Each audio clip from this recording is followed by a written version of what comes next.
Glória a Deus. Boa noite, irmãos. Que a graça e a paz de Jesus esteja sobre a sua vida essa noite, amém? Amém? As nossas crianças que vão para o Kids, os pais podem direcioná-las para lá. Enquanto isso, os irmãos podem abrir as suas Bíblias aí comigo, na carta de Paulo aos Filipenses. Filipenses, no capítulo 2. Louvado é o nome de Jesus.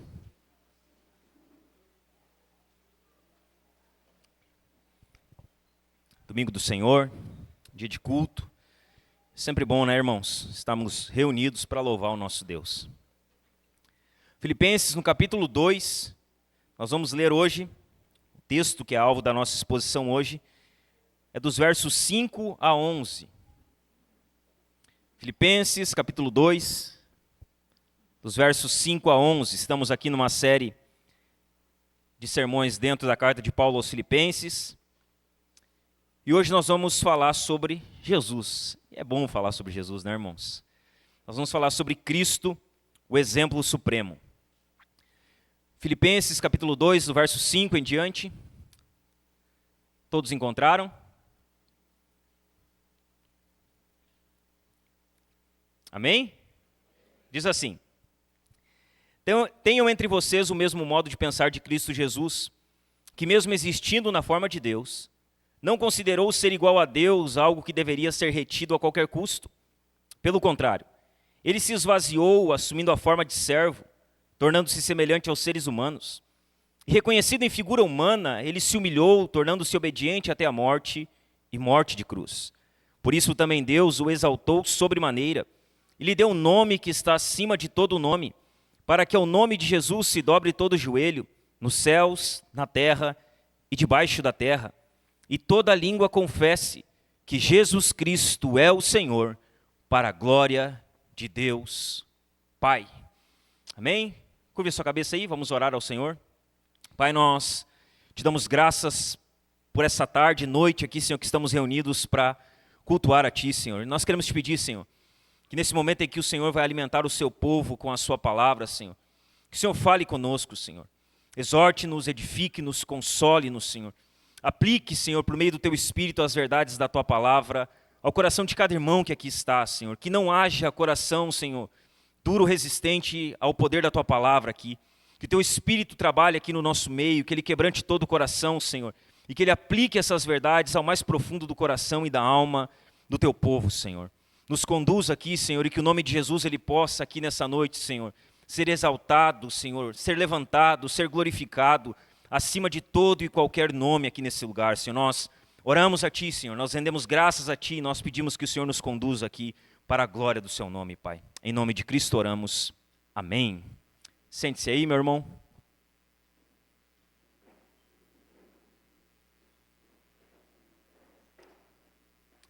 Louvado é o nome de Jesus.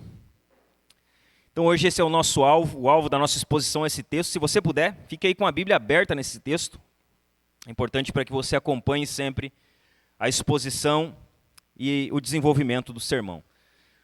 Cristo é o exemplo supremo, ou o exemplo supremo. Domingo passado falamos sobre unidade, sobre a importância da unidade para a vida da igreja. Nós abordamos aqui a primeira parte de Filipenses, dos versos 1 a 4. Falamos ali sobre os aspectos essenciais, sobre a importância da unidade para a vida da igreja. No nosso sermão a gente viu 3 coisas importantes sobre a unidade. Do versículo 1, a gente viu o fundamento da unidade. E ali nós vimos 4 pilares que sustentam a unidade. Cristo, o amor de Deus, o Espírito Santo e uma nova vida. Nós vimos no segundo ponto, semana passada, o chamado à unidade. Que Deus Ele nos chama a andarmos em unidade e vimos as implicações disso no verso 2. Encerramos o sermão falando de atitudes que fortalecem a unidade, nos versos 3 e 4. Hoje nós entramos aqui nessa exposição e é bem importante entender que o que nós vamos pregar hoje aqui está diretamente ligado ao que nós pregamos semana passada. É uma continuação. Paulo ele vai continuar falando sobre esse assunto e nos mostrando aqui o exemplo máximo, o exemplo supremo de como nós devemos andar para que haja unidade na igreja. Paulo ele corrigiu problemas internos de unidade na igreja de Filipos, não apenas oferecendo conceitos doutrinários, mas apresentando o próprio exemplo de Cristo. No verso 4, Paulo ele termina dizendo assim: não tendo em vista somente os seus próprios interesses, mas também os dos outros. Aí no verso 5, Paulo ele diz: tenham entre vocês o mesmo modo de pensar de Cristo Jesus. Em algumas traduções, tenham entre vocês a mesma atitude de Cristo Jesus. O verso 5 aqui ele faz uma ponte entre o que Paulo falou sobre unidade dos versos 1 a 4 e entre aquilo que ele vai mostrar a respeito de Cristo como exemplo supremo. Paulo aponta para Cristo como modelo máximo para a igreja. Então Cristo ele é o exemplo supremo, o exemplo máximo, o nosso maior exemplo dentro da igreja. Para tudo aquilo que nós fazemos, o modelo que nós devemos sempre nos basear é Cristo. Jesus ele é o exemplo máximo a ser seguido pela igreja. Paulo ele deixa claro que Jesus é a fonte de todas as atitudes que sustentam a unidade. Jesus é essa fonte. Portanto, para que a unidade seja mantida, nós precisamos imitar o exemplo de Cristo. E Paulo vai mostrar como Cristo viveu. Irmãos, esse texto de Filipenses, do verso 5 a 11, toda vez que a gente lê e medita nele, a gente vê que não é crente. Todas as vezes que nós olhamos para esse texto aqui, e a gente analisa como Cristo viveu e como nós vivemos, nós chegamos à conclusão de que nós não somos crentes o suficientes ainda. Nós ainda estamos longe de ser quem deveríamos ser. Quando nós olhamos para Cristo, que é o modelo a ser alcançado, e nós colocamos a nossa vida do lado de Cristo, que é o modelo a ser alcançado, a gente vê que está muito distante desse modelo que nós devemos copiar. Paulo ele nos mostra esse modelo e deixa claro que a unidade é mantida por meio desse exemplo de Cristo. Cristo é o padrão supremo que deve ser seguido por cada discípulo. O padrão máximo. Nossa atitude, ela deve ser a mesma de Cristo Jesus. É o que Paulo diz no início do verso 5. Tenham entre vocês o mesmo modo de pensar. Tenham entre vocês a mesma atitude de Cristo Jesus. Paulo aqui, irmãos, ele está descortinando diante de nós um dos quadros mais belos de toda a Escritura. Quando nós falamos de cristologia, talvez o texto mais profundo sobre cristologia é esse texto de Filipenses que nós lemos. Que fala de Cristo, que aponta para Cristo, para quem Cristo é, para aquilo que Cristo fez, para aquilo que Cristo se tornou, para aquilo que Cristo fará no dia da sua vinda. Talvez seja o texto mais profundo sobre o assunto da cristologia em toda a Escritura. Esse texto talvez nos mostre o quão longe nós estamos de quem deveríamos ser. O quão distante nós ainda estamos. O verso 5 aqui, que nós lemos, ele faz uma conexão entre o que a igreja precisa fazer para manter a unidade, o que Paulo falou domingo passado para nós, e sobre o exemplo que a igreja ela deve imitar. Então o verso 5 ele está no meio do caminho, ele está fazendo conexão entre aquilo que Paulo falou sobre a unidade da igreja e sobre aquele que nós precisamos imitar para que aquelas atitudes que fortalecem a unidade da igreja se manifestem no nosso meio. O verso 5 ele faz aqui uma transição, ele faz uma conexão entre o que a igreja precisa fazer para manter a unidade e o modelo que ela deve imitar para isso. Nós precisamos imitar o exemplo supremo de Cristo. Nós precisamos ter em nós a mesma atitude que Cristo teve. É isso que Paulo está dizendo. Vocês querem que a unidade seja fortalecida no meio de vocês? Então vocês precisam ter a mesma atitude de Cristo. Vocês precisam seguir o exemplo de Cristo. Mas afinal, que atitude foi essa? E que exemplo é esse que nós devemos imitar?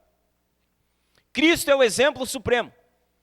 Paulo diz que nós devemos ter em nós a mesma atitude que Cristo teve. Que atitude é essa? Que exemplo é esse que nós devemos seguir? Para que a gente imite a Jesus, irmãos, nós precisamos observar o exemplo de Jesus. E aqui Paulo ele vai nos dar o exemplo de Jesus em dois momentos. Então o nosso sermão vai falar sobre o primeiro momento, o segundo momento e sobre a aplicação prática. Nós vamos falar sobre a humilhação de Cristo, a exaltação de Cristo e sobre o que nós precisamos fazer diante desse sermão. Se nós queremos imitar a Jesus, nós precisamos observar o seu exemplo. E nós vamos observar aqui o exemplo de Jesus em dois momentos. O primeiro deles, o primeiro momento que nós vamos observar a respeito de Cristo, para que a gente consiga imitar o seu exemplo, é Cristo em sua humilhação. Cristo quando está sendo humilhado. Paulo fala sobre isso aqui, dos versos 6 a 8. No verso 5 ele diz: tenham entre vós a mesma atitude que Cristo teve. E aí nos versos 6, 7 e 8, ele vai mostrar Cristo sendo humilhado. Ele vai mostrar Cristo descendo da sua mais alta glória, majestade e honra, e descendo até o último lugar possível que ele poderia vir.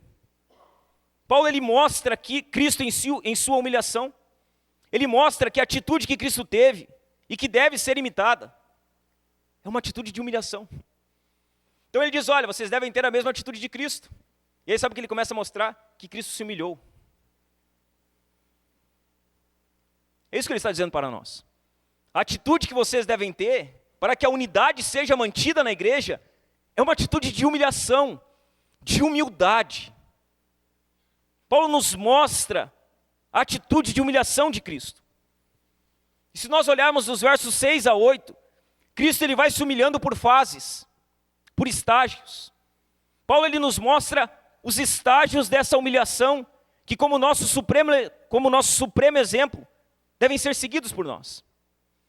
Paulo ele vai começar nos mostrando de cima para baixo, da onde Cristo veio e do que ele abriu mão, até onde ele chegou por causa de nós, para nos salvar, para nos redimir.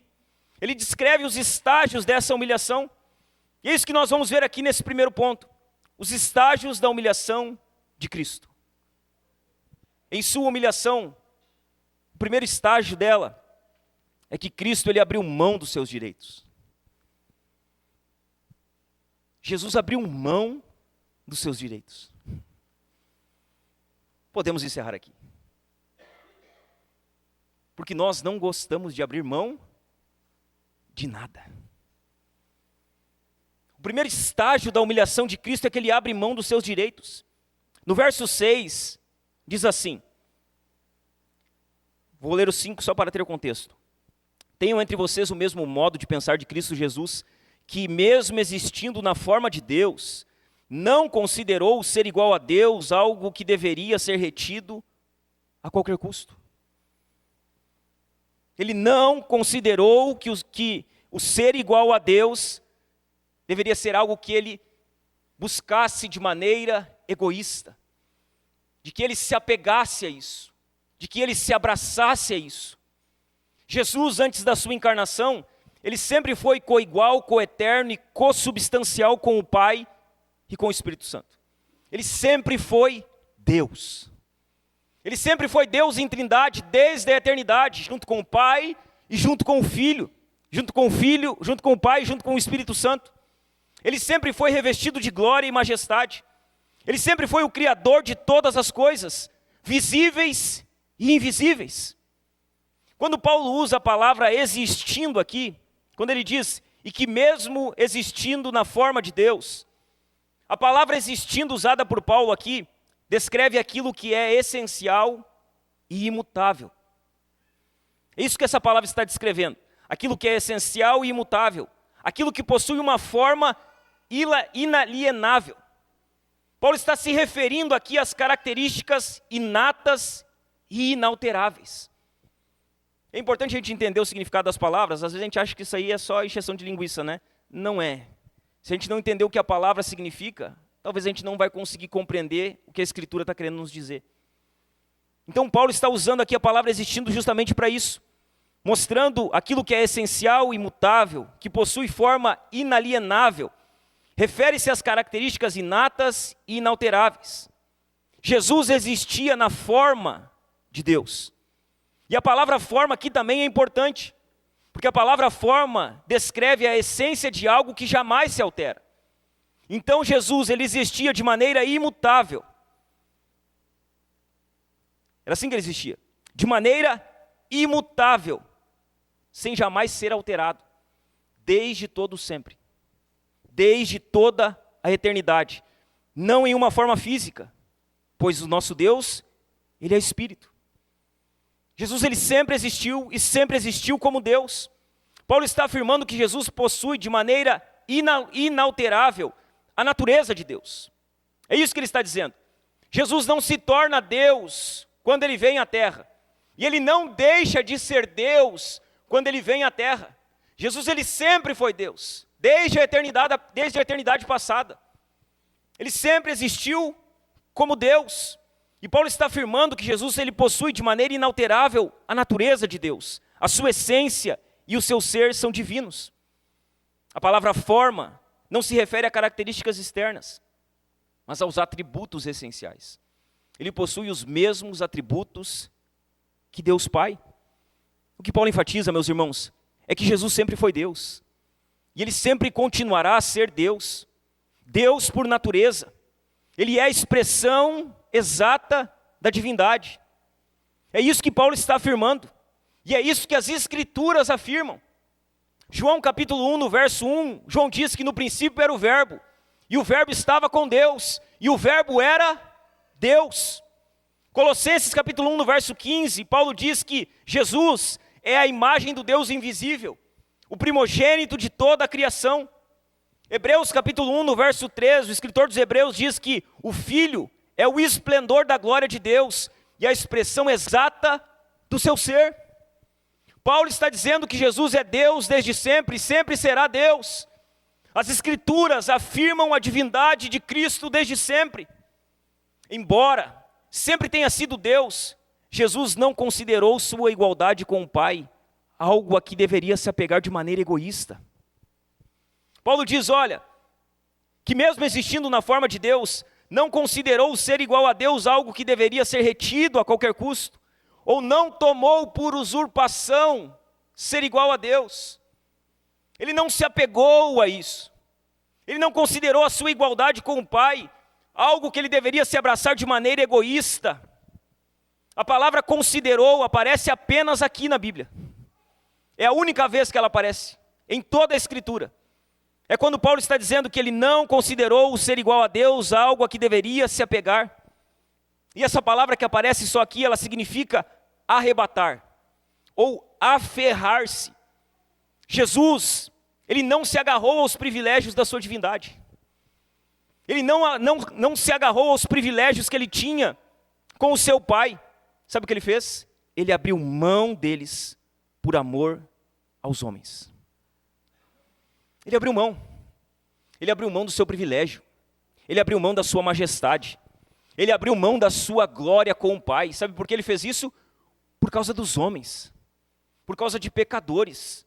Por causa das pessoas. Ele não pensou em si mesmo. Ele pensou nos outros. Ele não pensou no que era bom para ele.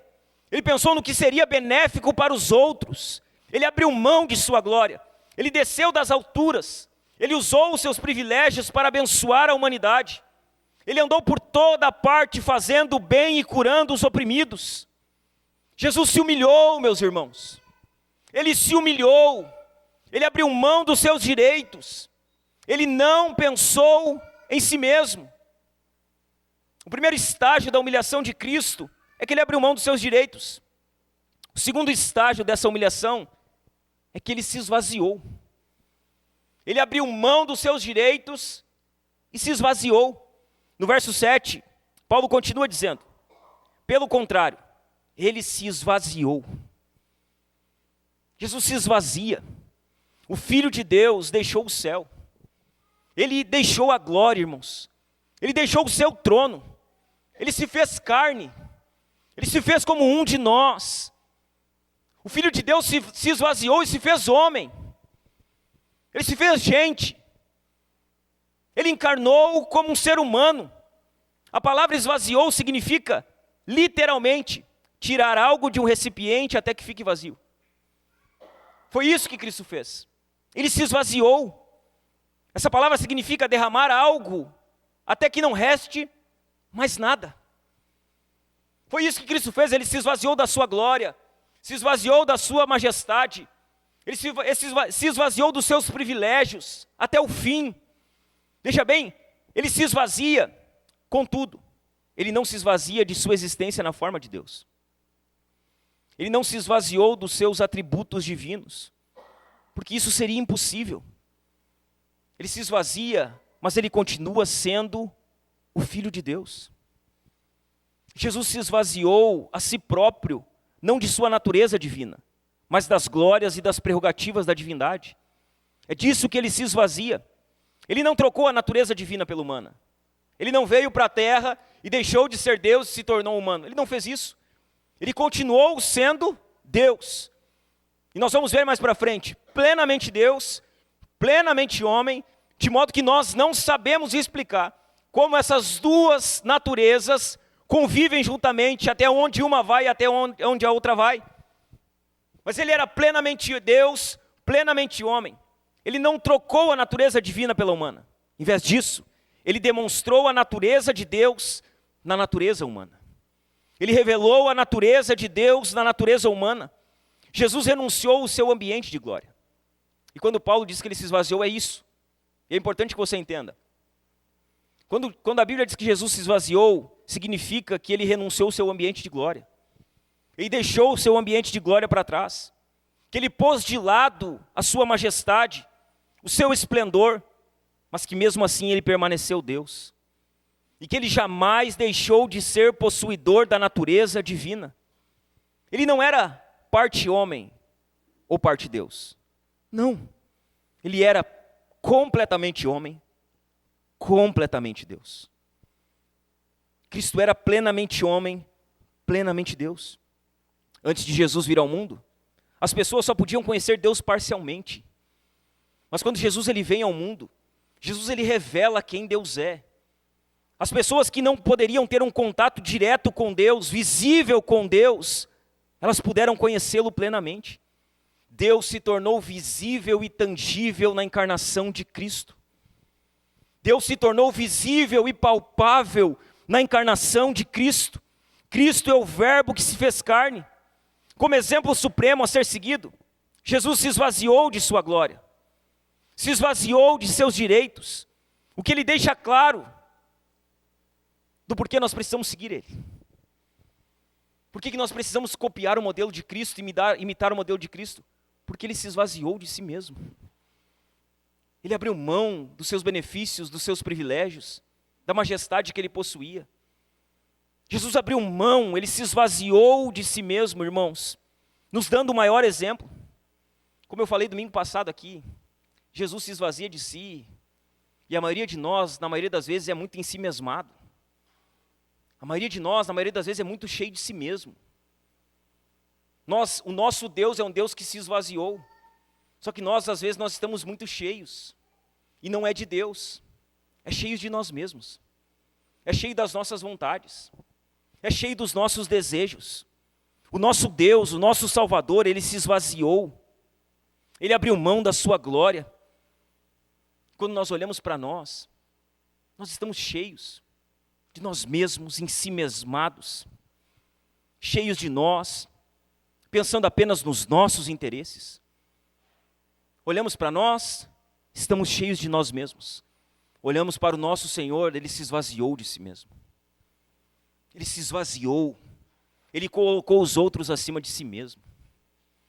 Ele se esvaziou e se fez pecado por nós. Ele se esvaziou e se fez maldição por nós. Ele se esvaziou e se fez pobre por nós. Veja bem, o nosso Deus se esvaziou de tal maneira que abandonou a sua glória, a sua majestade e o seu esplendor e veio como um bebê. Ele se esvaziou de si mesmo. Ele se fez pobre, meus irmãos. O Senhor de todas as coisas tornou-se tão pobre que nasceu em uma manjedoura emprestada. O Senhor de todas as coisas, ele se fez tão pobre que um dia ele precisava pregar e ele teve que pedir um barco emprestado. O Senhor de todas as coisas se fez tão pobre que quando ele precisava entrar em Jerusalém, ele não tinha o jumento. Ele precisou pedir um jumento emprestado. O Senhor de todas as coisas se fez tão pobre que ele não tinha onde reclinar a sua cabeça. O Senhor de todas as coisas se fez tão pobre que quando ele morreu, ele foi sepultado em um túmulo emprestado. Ele se esvaziou de si mesmo, a tal ponto de vir a esse mundo e se fazer fraco por nós. Ele se esvaziou e veio em forma de homem para ser perseguido e cuspido. Ele abriu mão da sua glória para vir aqui sofrer. para ver pessoas cuspindo nele, batendo na sua cara. Ele desceu para andar com pecadores. Ele se esvaziou para ser desprezado. Isaías diz que ele é o mais rejeitado entre os homens, homem de dores. O nosso Cristo se esvaziou. Será que nós não estamos muito cheios de nós mesmos? Será que nós estamos olhando para o exemplo de Cristo e fazendo com que o nosso eu se esvazie, com que o nosso ego ele perca o seu direito? Paulo continua nos mostrando os estágios da humilhação de Cristo. Ele abriu mão, ele se esvaziou. Em terceiro lugar, terceiro estágio, ele serviu. Jesus serviu. Ele era servo. Ainda no verso 7, Paulo continua dizendo, pelo contrário, ele se esvaziou, assumindo a forma de servo. Ele se esvazia, e sabe qual a forma que ele assume? A forma de servo. Ele serviu. O rei, o soberano, o criador de todas as coisas, ele se esvaziou a tal ponto que se tornou um servo. E ele próprio diz que ele não veio ao mundo para ser servido, mas para servir. Jesus assumiu a forma de servo, meus irmãos. Ele serviu.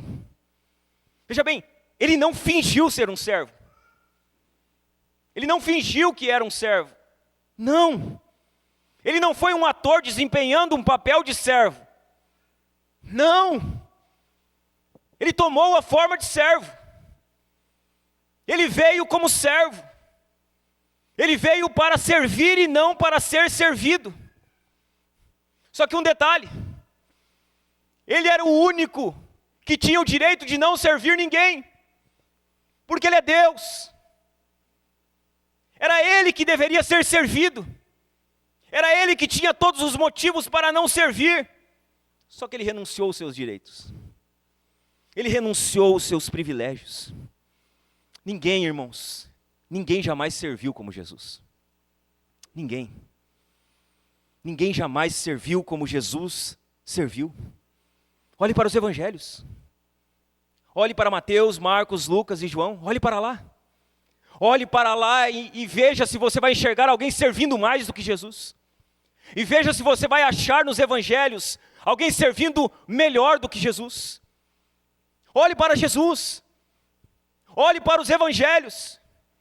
Ele está servindo o tempo inteiro. Ele se esvaziou, veio como servo e serviu a todos. Ele serviu aos pecadores.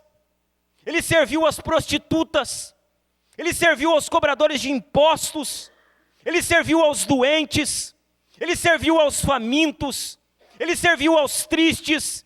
Ele serviu aos enlutados. Ele serviu a todos. Ele foi o maior servo de todos. Um dia os seus discípulos estão lá, e está perto, irmãos, da hora dele ser crucificado. E eles estão na vaidade, na soberba dos pensamentos deles, arrazoando entre eles. Quem de nós vai sentar à direita e à esquerda do Senhor na sua glória? Quem de nós vai liderar? Sabe o que Jesus faz? Jesus ele se tira sua roupa, ele pega uma bacia, ele pega uma toalha, ele pega os pés sujos daqueles discípulos e lava os pés deles. Jesus dá exemplo. Quando os seus discípulos estavam ainda alimentando pensamentos soberbos e procuravam lugares de maior evidência, ele pegou uma toalha e uma bacia e lavou os pés deles. Quando ele termina, sabe o que ele diz? Vocês viram o que eu fiz? É assim que vocês devem fazer uns aos outros. É assim. O servo não é maior do que o seu mestre. Se o nosso mestre e Senhor serviu, por que nós temos dificuldade de servir?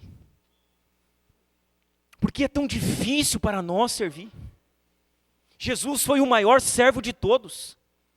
O que resta para nós, se não servir? Se o Senhor e Deus, Criador de todas as coisas, Ele serviu a todos, o que sobra para nós? O que resta para nós? Meus irmãos, como nós conseguimos ver o serviço a Cristo, nas mais diversas oportunidades que temos, como um peso, como algo cansativo, como algo desnecessário.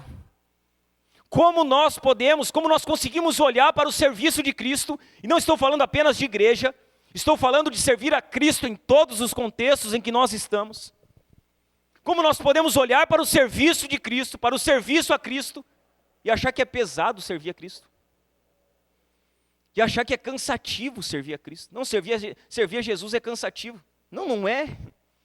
Não é. Se você está cansado de servir a Jesus, você não está servindo Jesus. Servir Jesus não é cansativo, irmão.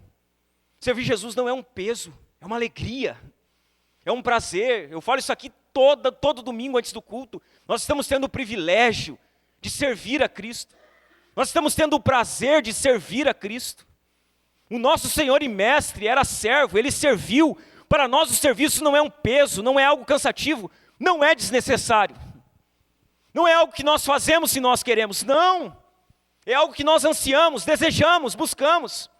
Não, eu quero Cristo, mas não quero servir. Como assim? Não, até quero Jesus, até quero igreja, mas eu não quero me envolver com nada que envolve serviço a Cristo. Então, peraí, talvez você não quer Cristo. Porque querer a Cristo é querer tudo que Ele nos oferece, e Ele nos oferece serviço. Ele nos chama para ser seus servos. Se Ele foi o maior servo de todos, o que sobra para nós se não servir? Ele se esvaziou, Ele serviu. O quarto estágio da humilhação de Cristo, Ele se tornou em semelhança de homem. Ainda no verso 7, Paulo diz, pelo contrário, Ele se esvaziou assumindo a forma de servo, tornando-se semelhante aos seres humanos e reconhecido em forma humana. Veja bem, Ele abre mão, Ele se esvazia, Ele vem na forma de servo, Ele toma a nossa aparência humana. Nós estamos falando de Deus Filho. Nós estamos falando de Jesus. Nós não estamos falando de qualquer pessoa. Nós estamos falando daquele que é Senhor sobre todas as coisas. Ele abre mão, se esvazia, toma a forma de servo, Ele toma a nossa forma. Ele se torna semelhante a nós. Jesus era um homem. À destra de Deus tem um homem. Quem intercede por nós é Jesus Cristo, homem. Jesus, Ele tomou a semelhança de homem. Aquele que era em forma de Deus e era igual a Deus desde toda a eternidade. Em um determinado momento da história, Ele assume a forma humana. Em um determinado momento da história, Jesus Ele vem como homem. Em um determinado momento da história, o Verbo se fez carne e habitou entre nós. Jesus tomou a forma de homem, tanto interna quanto externamente. Ele possuía a natureza humana em sua plenitude. Quando Paulo usa a palavra semelhança aqui, ou semelhante, essa palavra refere-se à aparência externa de Jesus. Jesus não tinha apenas sentimentos e intelectos humanos. Ele tinha uma aparência humana, um corpo humano. Ele não era um espírito, ele não era uma alma que ficava vagando. Jesus era um homem, ele tinha um corpo de homem, ele tinha um rosto de homem, ele era um ser humano. Ele foi reconhecido em figura humana, ou seja, ele vivenciou todas as experiências que um ser humano vivencia. Ele nasce como um bebê, ele cresce como uma criança normal. Olha o tamanho da humilhação, irmãos. Nós estamos falando de um Deus que vira bebê e ele tem que aprender a caminhar. Nós estamos falando de Deus, de um Deus que se tornou criança e ele precisou que dessem comida para ele, que ensinassem ele a falar, que trocassem as suas fraldas. Nós estamos falando de um Deus que Ele tomou a semelhança de homem, que precisou crescer, que precisou aprender, que precisou se desenvolver, que foi reconhecido em figura humana, que vivenciou todas as experiências que um ser humano vivencia. Jesus suportou tudo que nós suportamos. Tudo.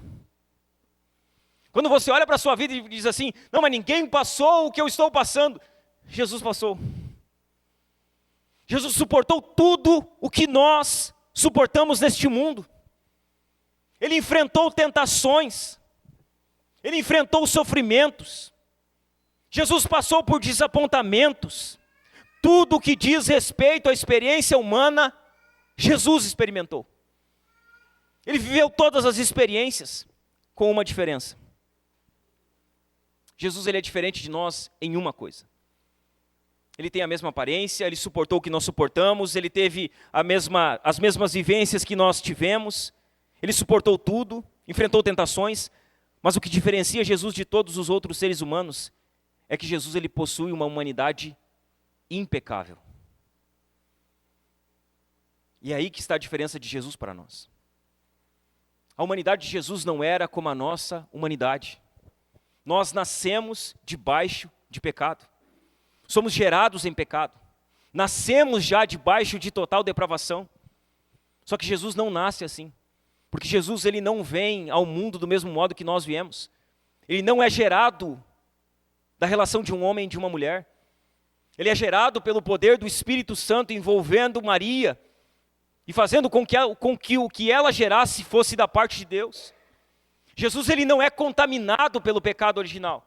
Ele nasce na mesma condição que Adão nasceu, sem pecado. A humanidade de Jesus era uma humanidade impecável. Ele tornou-se semelhante aos homens. Foi reconhecido em forma humana. Foi tentado em tudo. Mas em nada ele pecou. Em nada. As pessoas ficam tentando achar a historinha agora, né? Porque vai saber se Jesus não era casado com Maria Madalena. Não, porque eu vi um seriado da Netflix lá que disseram que Jesus, ele era casado com Maria Madalena. Não, porque eu assisti lá um documentário que falava... Irmãos, o que rege a nossa fé não é documentário. O que rege a nossa fé é a palavra. É a Bíblia. E sabe o que a Bíblia diz? A Bíblia diz em Hebreus capítulo 4, no verso 15. Porque não temos um sumo sacerdote que não possa se compadecer das nossas fraquezas. Pelo contrário, ele foi tentado em todas as coisas, a nossa semelhança, mas sem pecado. Sabe o que a Bíblia diz? Que ele foi tentado, igual nós somos tentados. Só que a diferença de Jesus para nós, a diferença de Jesus para todos os outros homens que existem na face da terra, é que ele não pecou. Ele se manteve santo. Ele não cedeu às tentações. Mesmo sendo exposto a todas as provas e tentações, Jesus jamais sucumbiu ao pecado. Não foi achado pecado nele. Não foi encontrado engano em sua boca. Ele foi tentado em todas as coisas, assumiu a forma humana, mas não pecou. Ele abriu mão, ele se esvaziou, ele tomou a forma de servo, ele tomou a semelhança de homens. Em quinto lugar, o quinto estágio da humilhação de Cristo. Ele se sacrificou. Jesus se sacrificou. No verso 8 a Bíblia diz assim: e ele se humilhou, tornando-se obediente até a morte, e morte de cruz. Sabe qual o ápice da humilhação de Cristo? A morte de cruz. Sabe qual o ápice da humilhação de Jesus? O ápice da sua vergonha, o ápice da sua humilhação, é que ele se sacrificou por nós. Ele foi morto por morte de cruz. Ele se humilhou, tornando-se obediente até a morte e morte de cruz. Veja bem, meus irmãos, muitas pessoas estão prontas para servir os outros se isso não lhes custar nada. Muitas pessoas, elas estão prontas para servir, se isso não exigir nada delas. Se não tiver um preço, se não tiver um custo. Porém, se houver um preço a pagar, muitas pessoas perdem o interesse de servir os outros. Com Jesus foi o contrário. Jesus, ao contrário de muitos de nós, serviu sacrificialmente e foi obediente até a morte e morte de cruz. ele se esvaziou e se humilhou ao fazer-se homem. Depois ele desceu mais um nível nesse estágio de humilhação, ao fazer-se servo. Contudo, meus irmãos, ele chegou às profundezas da humilhação quando suportou a morte e morte de cruz. Jesus morrer em uma cruz é a mais profunda humilhação da qual ele se submeteu. É a mais profunda humilhação. Por seu sacrifício, Jesus ele transformou a cruz, que era um símbolo de vergonha, no mais glorioso símbolo do cristianismo. A cruz hoje para nós é um símbolo muito importante na nossa fé cristã. Ela aponta para aquilo que Cristo fez, ela aponta para a nossa redenção, ela aponta para a nossa salvação, ela aponta para a obra perfeita de Cristo. Mas só que a cruz antes de Cristo não significava isso. A cruz antes de Cristo era um instrumento de vergonha.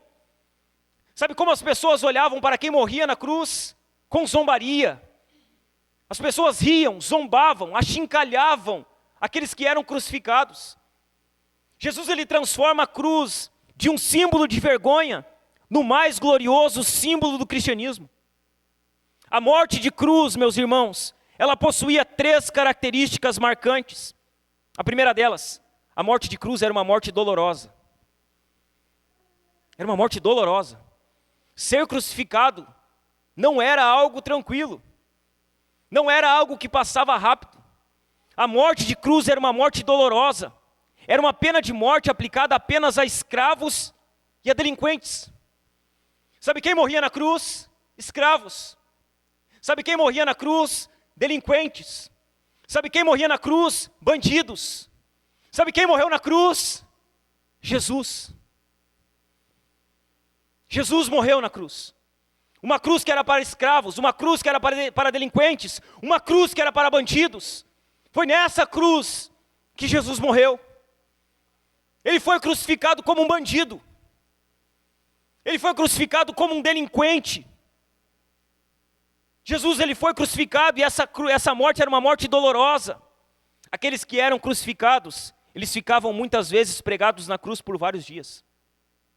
Então eles eram pregados, eles ficavam lá por vários dias. A morte de cruz era uma morte lenta. Eles deixavam a pessoa crucificada e a pessoa ia morrendo à míngua. Ela ia se sentindo cãibra, ela ia se sentindo sufocada, ia faltando ar, então ela vai se forçando para buscar o ar, ela vai tentando lutar para que não morra. Era uma morte lenta, dolorosa. A pessoa que morria, que era crucificada, morria lentamente com cãibras, asfixias e dores terríveis. Foi assim que Jesus morreu. Doeu bastante. É legal olhar a paixão de Cristo. É muito bacaninha dizer que Jesus me amou, ele morreu por mim. Só que isso custou caro para Jesus. Não foi qualquer morte. Jesus sofreu. A morte de cruz era uma morte dolorosa.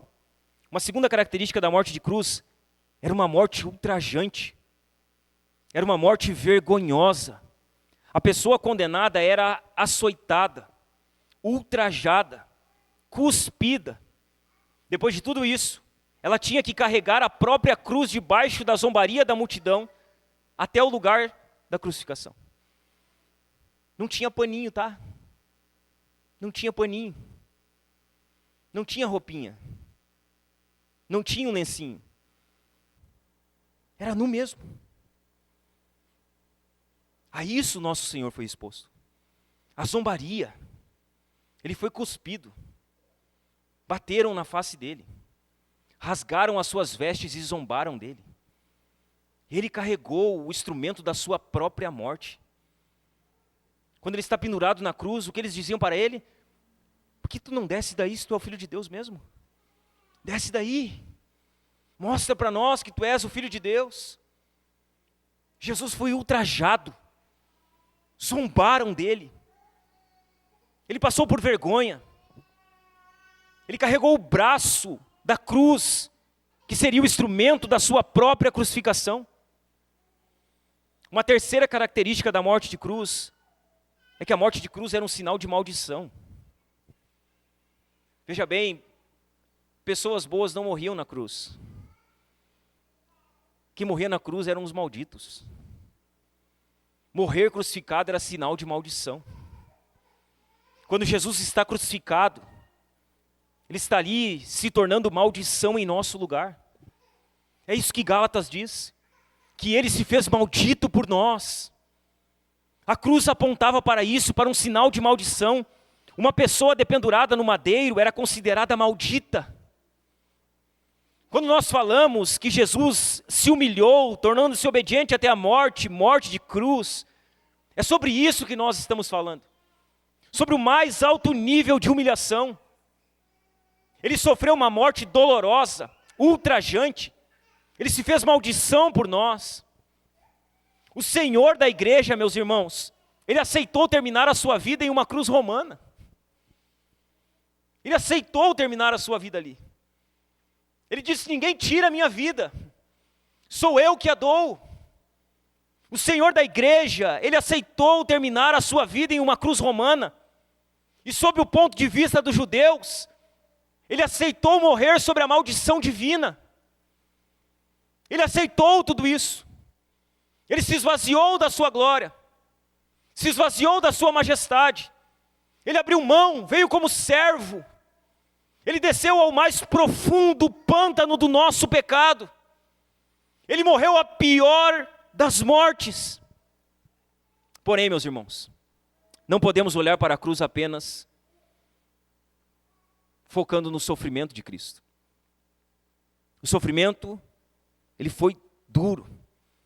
Mas nós não podemos olhar para a cruz de Cristo apenas sobre a perspectiva do sofrimento físico. Vai além do sofrimento físico que aconteceu na cruz. Vai além da dor, vai além da vergonha, vai além de ser maldito por nós. A grande pergunta, irmãos, que fica: por que Jesus morreu na cruz? Ele morreu na cruz. A morte de cruz era uma morte ultrajante, vergonhosa, dolorosa. Por que Jesus ele morreu na cruz? Ele não foi para a cruz por causa da ganância de Judas, como alguns acham. Não foi por causa da ganância de Judas. Ou por conta da inveja dos sacerdotes. Ou por conta da covardia de Pilatos. Porque Jesus foi para a cruz. Ele foi para a cruz porque o Pai o entregou. Foi por isso que ele foi para a cruz. Porque o Pai o entregou. E porque Ele mesmo se entregou por nós. Jesus, meus irmãos, Ele morreu pelos nossos pecados. Ele morreu pelos nossos pecados. Nós o crucificamos. O nosso pecado, a ira que deveria ser despejada sobre nós, por conta do nosso pecado e da nossa rebeldia, foi despejado sobre Cristo naquela cruz. Ele morreu pelos nossos pecados, nós o crucificamos. Quando nós olhamos para a cruz de Cristo é a maior expressão do amor de Deus por nós. É a maior expressão. Você quer saber o quanto você é amado por Deus? Olhe para a cruz. C.S. Lewis acho que diz isso, né? A sua vida vale um Deus crucificado. Se você quer saber o quanto Deus te ama, olhe para a cruz. Porque na cruz, Deus ele demonstrou o seu amor por nós, miseráveis pecadores, entregando o seu Filho, despejando a ira que era nossa sobre o seu Filho. Se queremos saber o quanto somos amados, precisamos olhar para a cruz. Ela é a maior expressão do amor de Deus por nós. Mas a cruz também, irmãos, é a mais intensa expressão de sua ira sobre o pecado.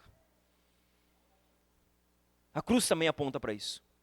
A ira de Deus sobre o pecado. Deus abomina o pecado. Deus odeia o pecado. Deus ele não tem parte com o pecado. O salário do pecado é a morte. A santa justiça de Deus exige a punição pelo pecado.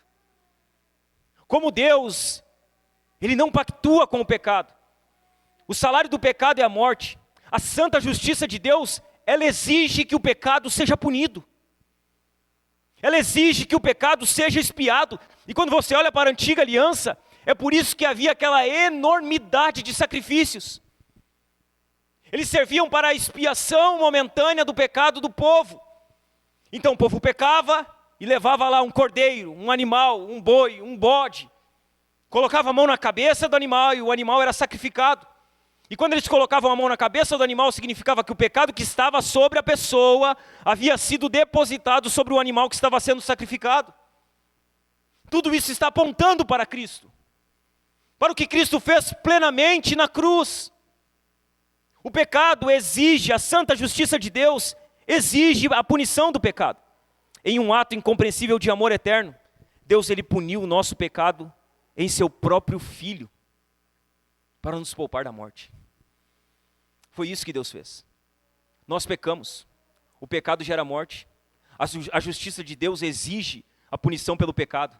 Sabe o que Deus faz? Ele envia o seu Filho, para que o seu Filho seja pendurado na cruz, para que a punição pelos nossos pecados seja colocada sobre ele naquela cruz. Veja bem, a ira que era nossa foi despejada sobre Jesus na cruz. Quando você olha para a cruz e Jesus está lá dizendo que ele tem sede, que ele diz, Deus meu, por que me abandonaste? Sabe o que está acontecendo ali? Ali o pecado da humanidade está sobre Cristo. E ali a justa ira de Deus está sendo despejada sobre ele em nosso lugar. Ali ele está recebendo a punição que era nossa. Ali a ira que era devida a nós foi depositada sobre ele em um incompreensível ato de amor. A punição dos nossos pecados foi colocada sobre ele. Nós recebemos vida por meio da morte de Cristo. Na cruz, meus irmãos, Jesus bebeu o cálice amargo da ira de Deus contra o pecado. É isso que ele está fazendo, quando ele está pendurado naquela cruz, ele está bebendo o cálice amargo da ira de Deus. Na cruz ele bebe o cálice amargo da ira de Deus. Na cruz, ele foi desamparado para que fôssemos aceitos. Na cruz, Jesus se fez maldição para que fôssemos os benditos de Deus. Ele se sacrificou e por meio de sua entrega, nos mostra que aquilo que julgamos ser um sacrifício em nossas vidas, não é nada comparado ao que ele fez por nós. Nada. Quando você achar que você está se sacrificando demais por causa de Jesus, lembre-se que o seu sacrifício é nada comparado ao sacrifício de Cristo para a sua salvação eterna. Não é que eu estou me sacrificando demais pela igreja, pela obra, pelo evangelho. Você não está nada. Sacrifício é o que Cristo fez. Aquilo é sacrifício. Nós nos sacrificamos muito pouco. O nosso Deus, ele se sacrificou de fato. Ele veio. Ele deu a sua própria vida. Alguém aqui já deu a vida por alguém? Não. Alguém aqui já sacrificou a sua vida por alguém? Nenhum de nós. Mas o nosso Deus sacrificou a sua vida por nós. Ele recebeu a justa punição dos nossos pecados sobre ele. É nada. Os nossos sacrifícios por Cristo, pelo evangelho, pela obra, pela igreja, eles são nada comparado ao sacrifício de Jesus. Você não está se sacrificando demais, não. Talvez você está buscando uma desculpinha para não servir a Cristo como Ele espera que você sirva a Ele. É nada. Os nossos sacrifícios comparados ao sacrifício de Cristo são nada. Spurgeon, irmãos, ele destaca a profundidade da queda de Cristo do trono à cruz. Spurgeon diz, observe a escada de sua humilhação.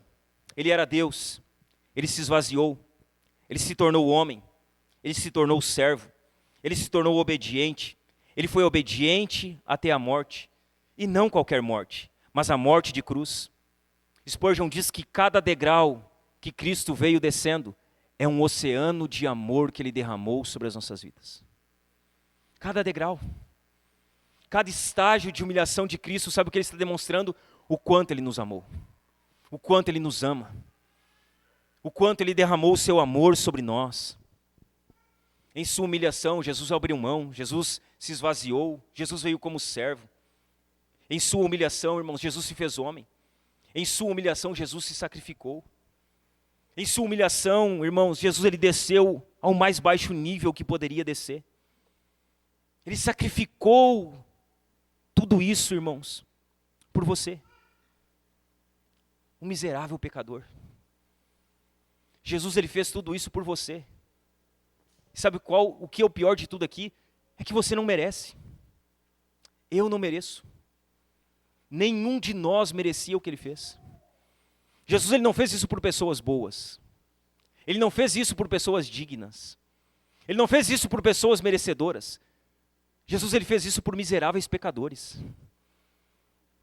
Por nós. Foi por nós, miseráveis pecadores, que ele fez isso.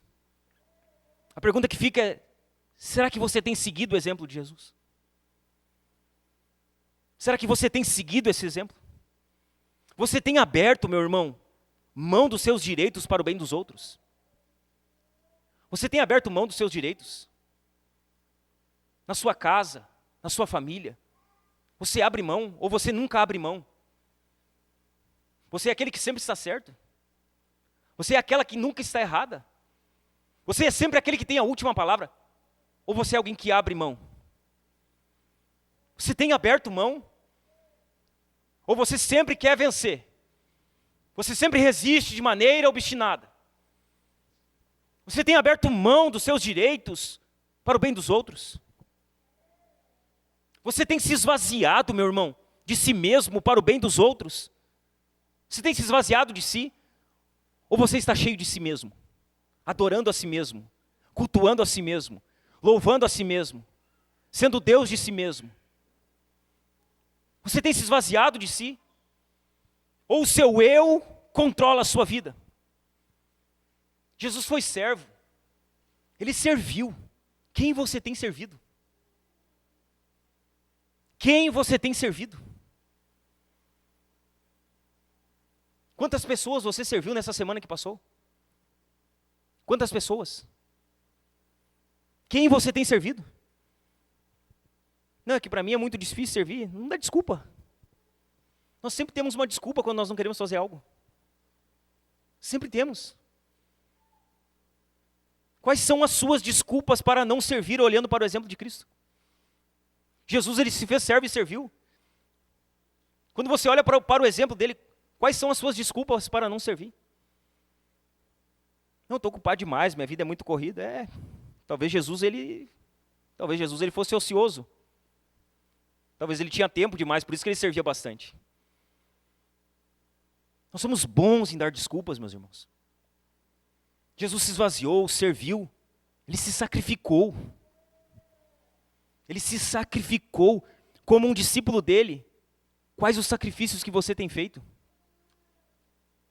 Quais os sacrifícios que você tem feito? Quando você olha para a sua vida, você tem feito algum sacrifício que não envolva o seu próprio benefício? Porque veja bem, é fácil se sacrificar para aquilo que nós queremos para nós. Mas quando você não tem benefício, quando você não vai ganhar nada com isso, quando você não vai ter vantagem alguma em se sacrificar, não vai ter retorno, não vai ter lucro, não vai ter mérito, você ainda assim está disposto a se sacrificar? Ou você só se sacrifica quando algo vai ser benéfico para você? Jesus não pensou assim. Não foi benéfico para ele. Foi doloroso para ele.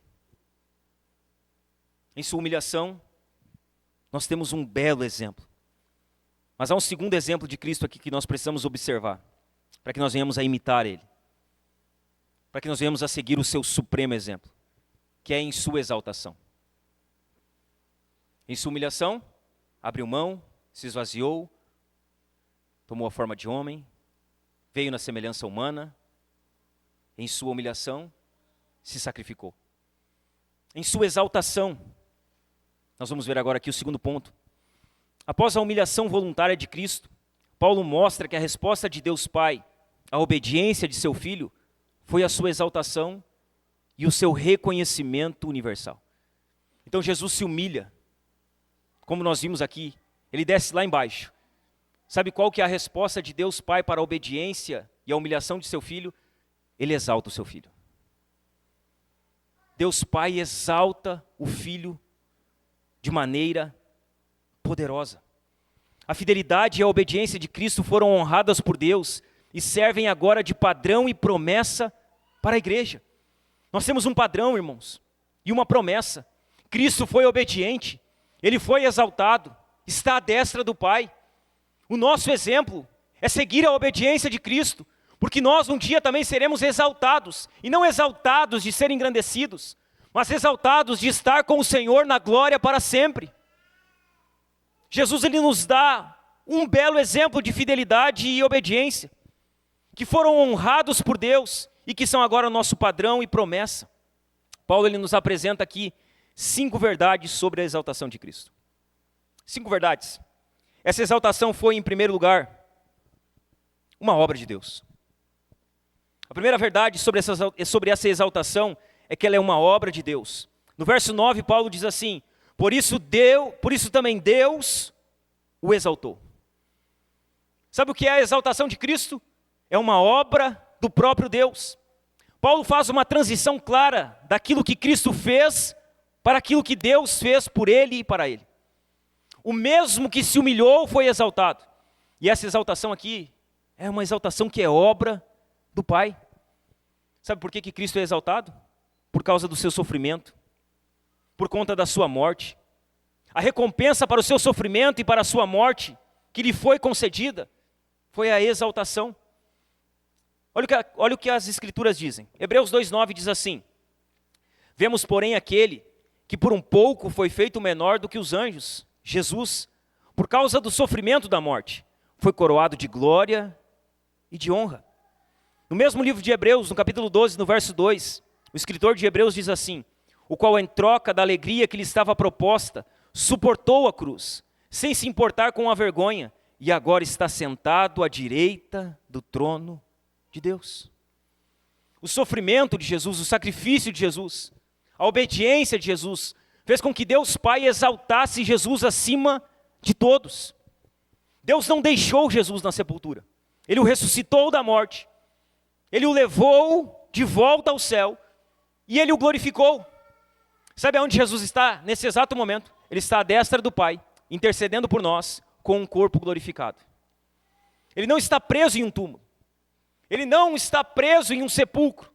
Ele está vivo. Nesse exato momento, Deus homem, o Filho, está à destra do Pai, intercedendo por nós com um corpo glorificado. Em sua ressurreição, Jesus teve restituída não a sua natureza divina. Quando Jesus ressuscita, Ele não volta a ser Deus, porque Ele sempre foi Deus.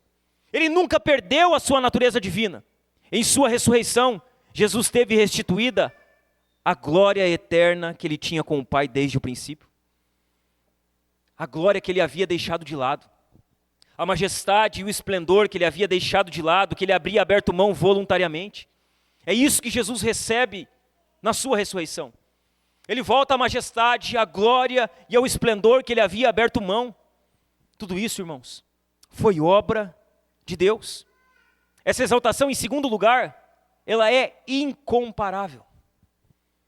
No mesmo verso 9, Paulo diz assim: por isso também Deus o exaltou sobremaneira, de maneira elevada. A expressão o exaltou sobremaneira só aparece aqui em todo o Novo Testamento. E essa expressão só pode ser aplicada a Cristo. O significado aqui de sobremaneira é super exaltado. Deus super exaltou a Cristo. Ele colocou Cristo acima de tudo e de todos. Deus Pai exaltou o seu Filho de uma forma poderosamente gloriosa. Sabe qual é a evidência dessa super exaltação? É que Jesus recebeu um nome que está acima de todo nome. É o que Paulo diz. Por isso também Deus o exaltou sobremaneira e lhe deu um nome que está acima de todo o nome. Sabe o que evidencia a super exaltação de Cristo? É que Jesus recebeu um nome que está acima de todo nome. Ele foi exaltado acima de todos. Ele recebeu um nome que está acima de todo nome. Veja bem, esse nome, é por meio desse nome que os enfermos são curados. É por meio desse nome que os perdidos são salvos. É por meio desse nome que os crentes são perdoados. É por meio do nome de Jesus que os cativos são libertos. É por meio do nome de Jesus que as orações são respondidas. Ele recebeu um nome que está acima de todo nome. O título pelo qual Jesus era conhecido na igreja primitiva era Kyrios, Senhor. Era assim que eles se referiam a Jesus. Ele era o Kyrios, o Senhor, que era um termo também usado para o imperador. O imperador era o Kyrios de Roma. Ele recebia culto, ele era adorado, ele era o Senhor de Roma. Jesus era o Kyrios, o Senhor da igreja, o Senhor daqueles que foram redimidos pelo seu sangue. Esse termo, Kyrios, era um termo grego usado para traduzir o nome de Jeová, o nome de Deus, na antiga aliança, na versão grega do Antigo Testamento. Então veja bem, quando Jesus era chamado de Kyrios, Senhor, sabe o que isso significava? Significava que ele era o Senhor e o dono de toda a vida. Significava que ele era o Rei dos reis e o Senhor dos imperadores. Um Senhor de uma maneira que os deuses pagãos e os ídolos mudos jamais poderiam ser. Quando Jesus era chamado de Senhor, de Kyrios, ele estava sendo chamado de Deus Todo-Poderoso. No Novo Testamento, o Filho de Deus é chamado de Senhor por mais de 600 vezes. Por mais de 600 vezes Jesus é chamado de Kyrios, de Senhor. Somente aqueles, irmãos, que deixam de ser senhores das suas próprias vidas e que confessam que Jesus é o Senhor, é que podem ser salvos. Somente aqueles que param de ser o Senhor das suas vidas, que param de governar as suas vidas, somente aqueles que param de ser senhores de si mesmos e confessam que Jesus é o Kyrios, que Jesus é o Senhor, somente esses é que de fato podem ser salvos. Essa exaltação é uma exaltação incomparável. Irmãos, quem tem o Filho tem a vida. Quem tem o Kyrios, quem tem o Senhor, quem tem Jesus, tem a vida. Quem tem o Filho tem tudo. Quem tem Jesus tem tudo. Quem tem o Kyrios tem tudo. Essa exaltação, em terceiro lugar, e a terceira verdade que Paulo traz sobre ela exige a rendição de todos. Essa exaltação da qual Jesus foi exaltado, ela exige a rendição de todos. No verso 10, Paulo diz assim, no verso 9 ele diz: por isso também Deus o exaltou sobremaneira, ele deu o nome que está acima de todo nome, para que ao nome de Jesus se dobre todo o joelho nos céus, na terra e debaixo da terra. Veja bem, todo joelho vai se dobrar, no céu, na terra e debaixo da terra.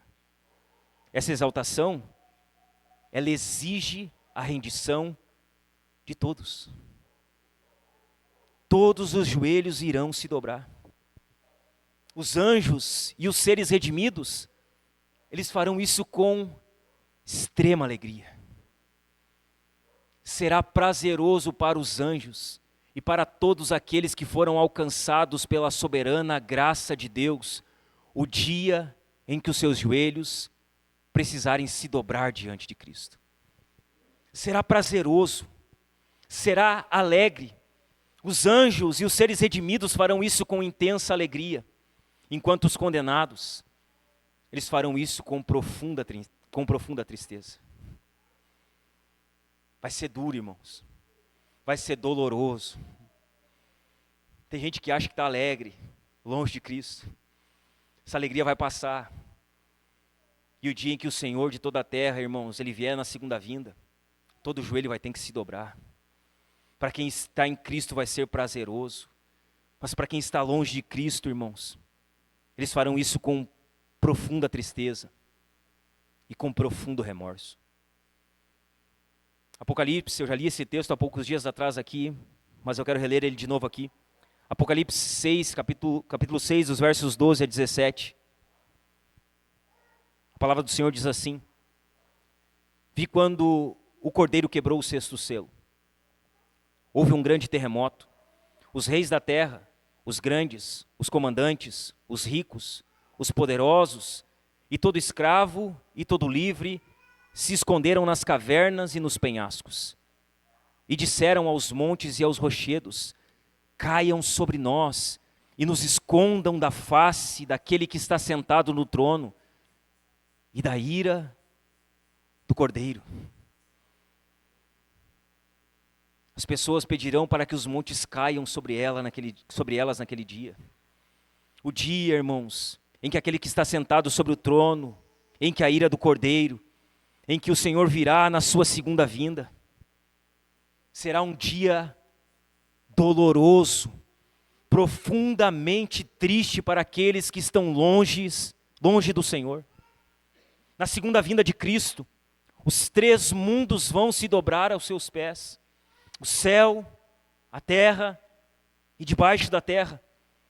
Os 3 mundos, o céu, a terra e o inferno.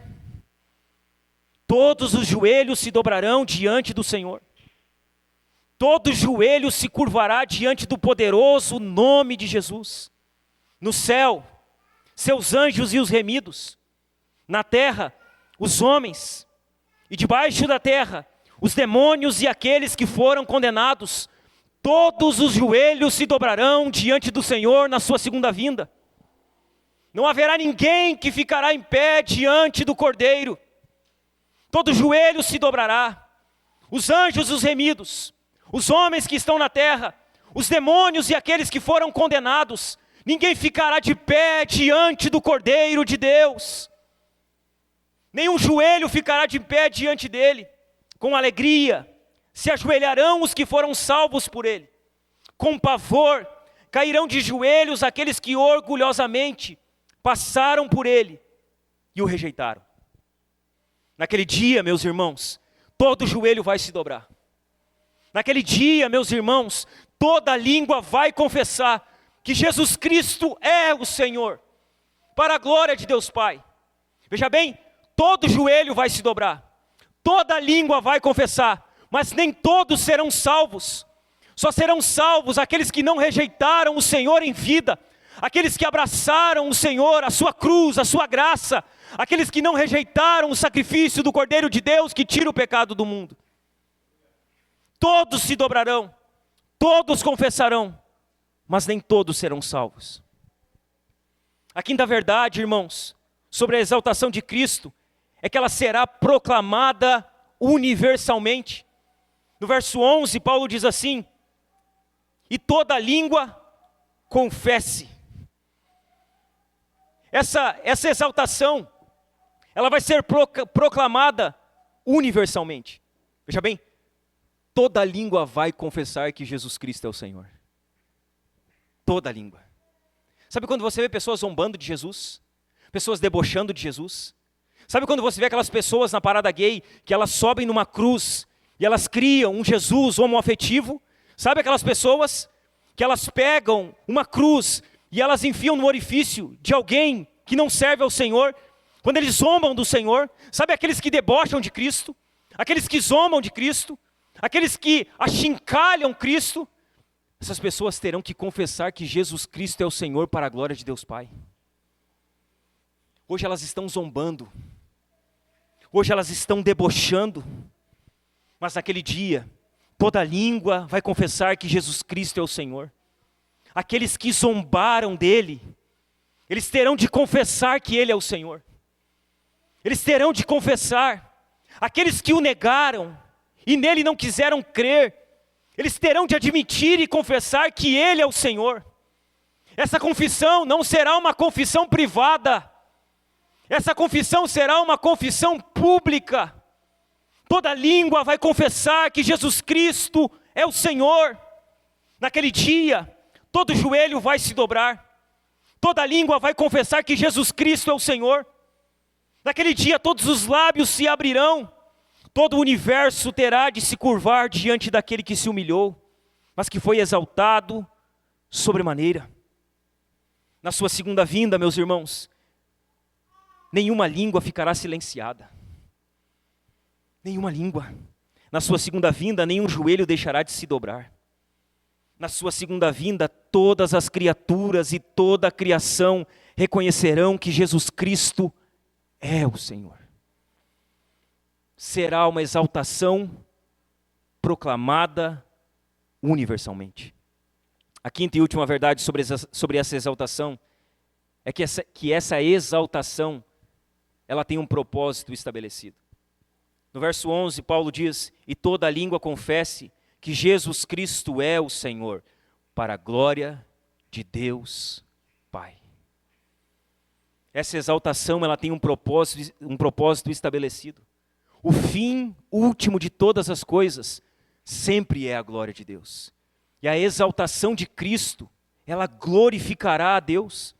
Paulo havia advertido os filipenses contra o pecado da vanglória, lá no verso 3. Ele adverte eles sobre o pecado da vanglória.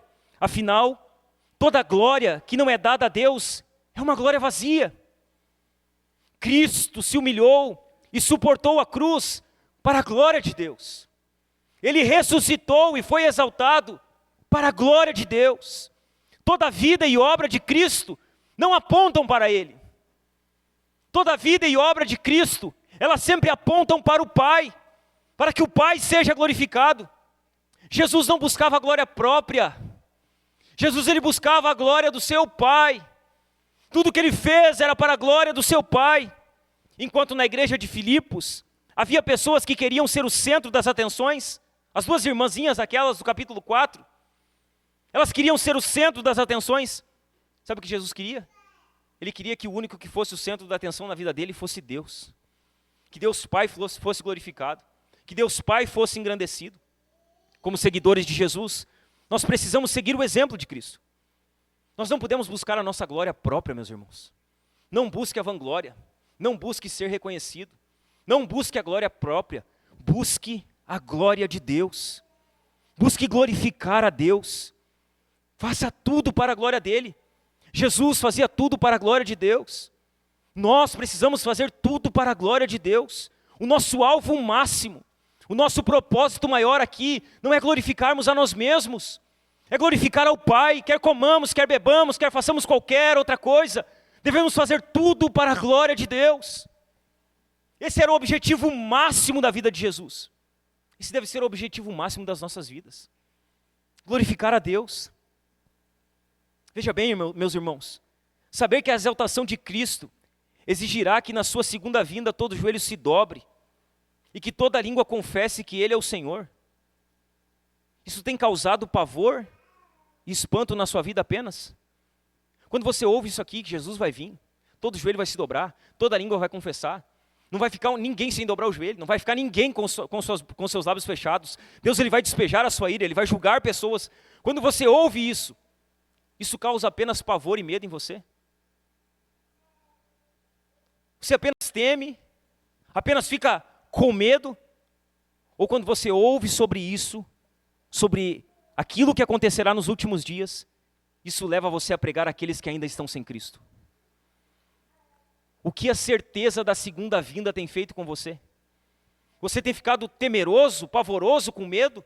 Ou você tem olhado para esse mundo e pensado, Jesus vai voltar, todo joelho vai se dobrar diante dele, toda língua vai confessar que Ele é o Senhor, na minha casa tem pessoas que ainda não servem a Ele, e se Ele voltar agora, essas pessoas vão ter os seus joelhos dobrados à força diante dele.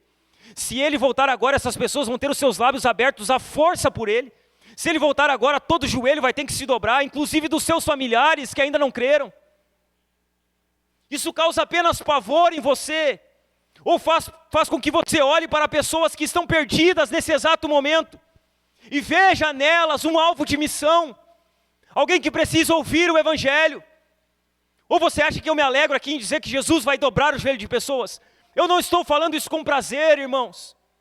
Eu estou tentando alertar você que isso vai acontecer, e que tem pessoas do seu lado que ainda não creem em Cristo. Tem pessoas que convivem com você que ainda não confessaram Jesus como Senhor. Tem pessoas que você convive diariamente que ainda não creram no Evangelho. Esse dia chegará. Esse dia ele é certo. Mas o que a certeza desse dia tem feito com você?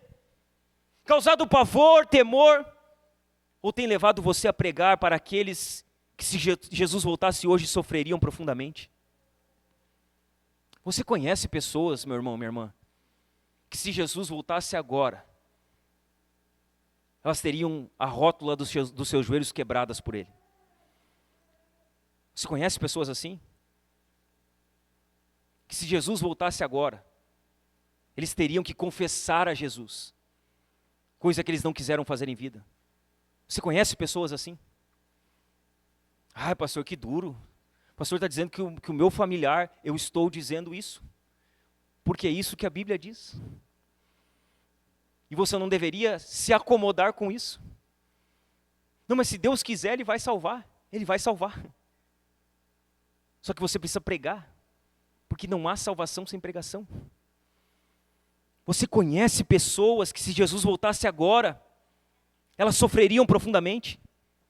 Você conhece pessoas que se Jesus voltasse hoje, elas não teriam alegria na sua segunda vinda.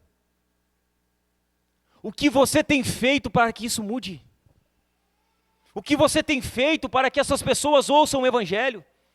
O que você tem feito com os seus familiares que ainda não se converteram? O que você tem feito com os seus amigos que ainda não se converteram? O que você tem feito com os seus colegas de trabalho que ainda não se converteram? Você está assistindo eles indo rumo à condenação e não vai fazer nada. O que você tem feito diante disso? Qual o objetivo máximo da sua vida hoje, irmão? Qual o seu alvo máximo? Que Deus seja glorificado em tudo por meio da sua vida? Você tem buscado isso? Esse é um alvo. Eu quero fazer tudo para a glória de Deus. Eu quero tentar glorificar a Deus em tudo que eu faço, em tudo que eu vivo, aonde eu estou. Esse é o alvo da minha vida. Você tem buscado glorificar a Deus em tudo por meio da sua vida? Ou você está procurando a glória própria? Ou você está procurando glorificar a si mesmo? Em sua exaltação, em sua humilhação, Jesus desceu até o último nível que poderia descer. Em sua exaltação, Deus Pai elevou Jesus acima de todo e qualquer ser que há nesse universo. Ele recebeu o nome que está acima de todo nome. Ele foi exaltado sobremaneira. Ele é o nosso exemplo máximo. Jesus é o nosso exemplo supremo.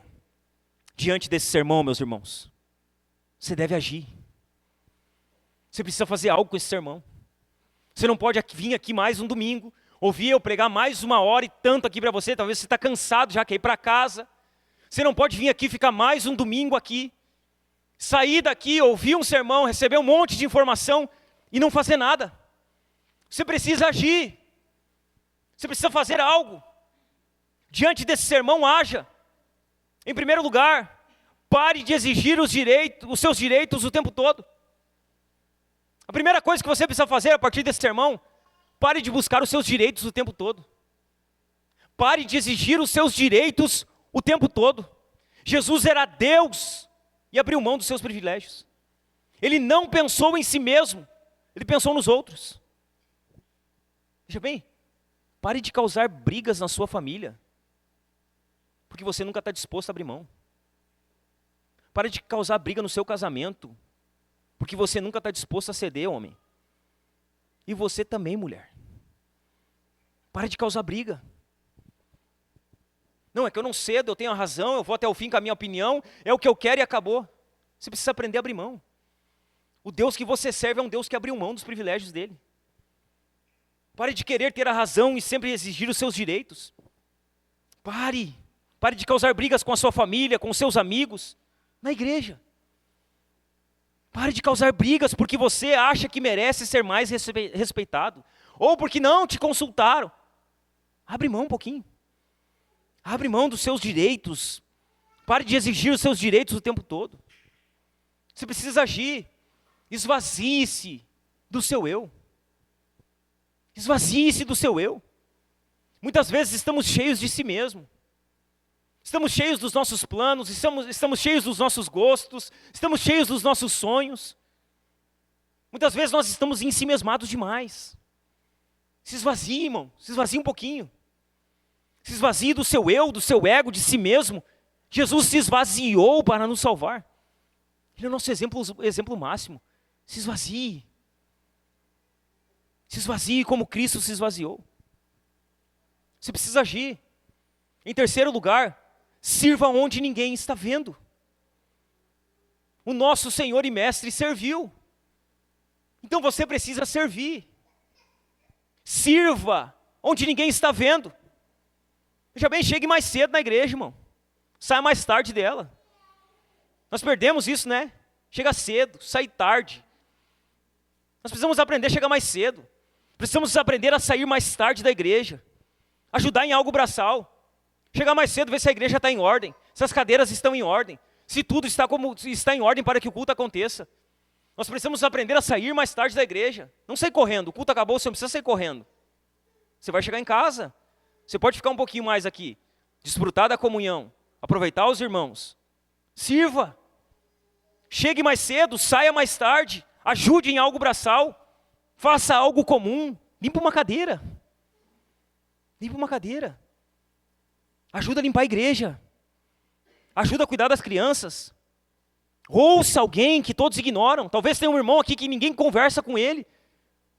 Vai lá e para com esse irmão e ouve ele. Conversa com ele.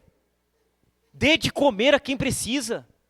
Visite alguém sem que ninguém saiba. Sirva onde ninguém está vendo. Sirva, irmão, sem esperar que alguém te elogie ou te peça. Sirva. Você não precisa que alguém diga para você servir. Não, é que eu não faço nada porque ninguém pediu para fazer nada. Não, você não precisa, você pode fazer. Você não precisa pedir bênção, tá? Não tem papo aqui nessa igreja para dar a bênção para você servir. Isso aí é coisa de igreja neopentecostal e de igreja católica, irmão. Você pode servir. Você quer dar comida para os pobres, você pode fazer. Você quer visitar alguém, você não precisa pedir. Pastor, me abençoa para mim ir na casa do irmão visitar ele. Mas que abençoa o quê, irmão? Você pega, vai lá e visita o irmão.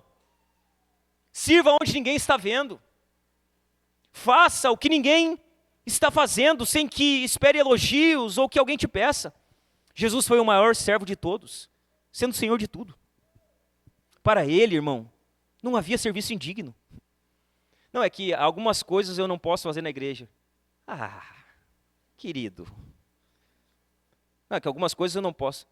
Jesus lavou os pés dos discípulos. Isso era serviço de escravo. Não tem serviço indigno para nós. Se nós tiver que limpar a privada da igreja, isso é digno. Isso é valoroso. E deveríamos ver como um privilégio. Não, mas essas coisas eu não faço. Jesus lavou os pés. Ele pegou os pés empoeirados com suas mãos e lavou os pés e secou os pés dos seus discípulos. Você precisa agir em quarto lugar. Sacrifique o seu conforto por alguém. Sacrifique. Sacrifique o seu conforto por alguém. O sacrifício de Jesus foi doloroso e ultrajante. O nosso sacrifício geralmente não custa nada. Nem é sacrifício. Sacrifique o seu conforto por alguém. Ajude financeiramente alguém em necessidade. Ajude. Dedique o seu único tempo de descanso para socorrer um irmão. Não é que eu só tenho esse tempo de folga. Sacrifique. Sacrifique o seu conforto para visitar um irmão. Para ligar para um irmão. Para atender um irmão. Sacrifique o seu conforto para socorrer um irmão. Para conversar e orar com ele. Mesmo que isso te canse. Não, mas é que eu já trabalhei o dia inteiro, agora eu vou ter que chegar e ir lá na casa do irmão. Tem 50 pessoas na igreja, será que não tem mais ninguém para fazer? Tem. Mas será que o Senhor não quer que você faça? Não, é que daí eu estou muito cansado. Todo mundo está. Não, que eu trabalhei, mas todo mundo trabalha. Sacrifique o seu conforto, irmão, para conversar, para orar com alguém, mesmo que isso te canse. O amor que não custa nada não é o amor de Cristo. Não é. Em quinto lugar, quinta atitude, evangelize com senso de urgência. Evangelize. Se todo joelho vai se dobrar, uns com alegria e outros com pavor, o que você está fazendo pelos que vão para o inferno? Isso, nós devemos olhar para isso e ter senso de urgência. Fale de Jesus para pelo menos uma pessoa essa semana. Veja bem, essa semana vai iniciar. Você precisa pregar para alguém essa semana. Você precisa falar de Jesus para alguém essa semana. Para pelo menos uma pessoa. Você vai cruzar por uma pessoa. Você vai ter que pregar para alguém. Estava conversando com o irmão sexta-feira aqui na reunião. O irmão estava falando, eu estou lá no meu trabalho, eu estou varrendo. E aí passa uma pessoa, eu prego o evangelho para ela. Passa outra pessoa, eu prego o evangelho para ela. Passa outra pessoa, eu prego o evangelho para ela. Eu prego o evangelho para umas 5, 6 pessoas no dia. Eu disse, que bênção. Se prega para 5, 6 no dia, pregou para 30 numa semana. Será que nós não conseguimos pregar o evangelho para uma pessoa, pelo menos por dia? Sabe por que nós não vemos urgência na pregação do evangelho? Porque talvez nós não estamos vendo para onde essas pessoas estão indo sem Cristo. A certeza da vinda de Cristo deve despertar em nós um senso de urgência. Fale de Jesus para pelo menos uma pessoa nessa semana. Não dê bom dia. Não, bom dia, tudo bem, né?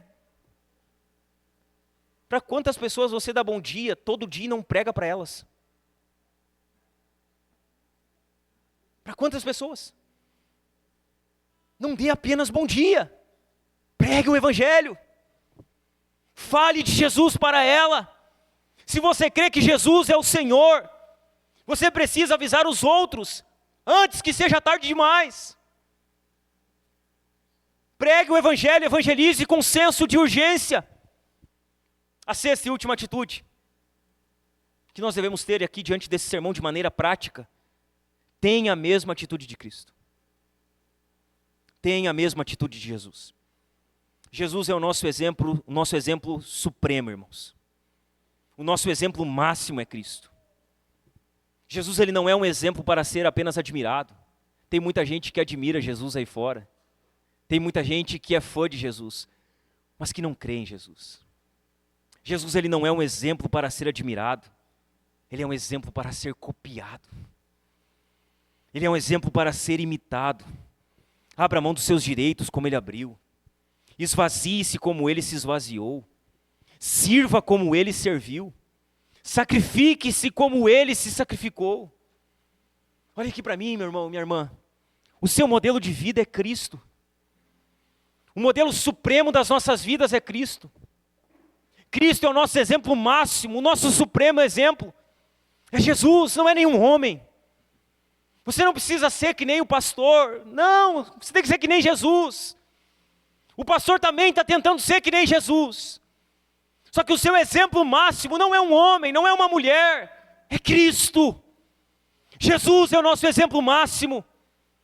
Jesus é o nosso supremo exemplo. Um exemplo de humildade, de esvaziamento. É nele que nós precisamos nos espelhar, imitar, copiar. Se você diz que o segue, então busque ter a mesma atitude que ele teve. Tenham entre vocês o mesmo modo de pensar de Cristo Jesus. Tenham a mesma atitude dele. Tenham o mesmo modo dele. Amém, meus irmãos? Amém? Vamos ficar de pé?